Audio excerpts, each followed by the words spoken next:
சேது மாதவ ஐயர் என்பவரிடம் சடாட்சர மந்திர உபதேசம் பெற்றதாகவும் 1872 ஆண்டு காளி முத்தம்மையார் என்பவரை மனம் புரிந்ததாகவும் பாம்பன் சுவாமிகளின் வரலாற்று தகவல்கள் கிடைக்கின்றன.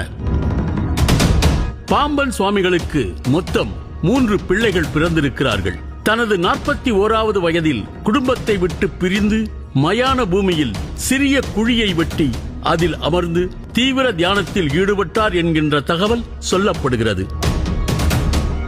அப்போது அவருக்கு ஊர் மக்கள் உணவு வைத்தது பற்றி கூட ஆச்சரியமான நிகழ்வுகள் பேசப்படுகின்றன.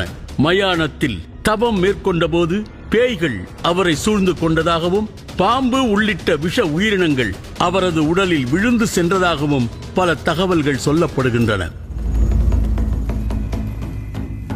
இந்த நிகழ்வுகள் நடந்த ஆண்டு 1894 என்று குறிப்பிடப்படுகிறது.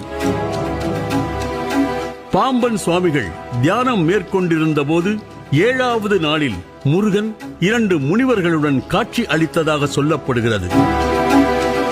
அதன் பிறகும் தவத்தை தொடர்ந்த பாம்பன் சுவாமிகள் 35வது நாள் முருகனின் உத்தரவால் தவத்தை முடித்து எழுந்ததாக கூறுகிறார்கள். 1895 ஆண்டு துறவரம் பூண்டு சென்னைக்கு வந்திருக்கிறார் பாம்பன் சுவாமிகள்.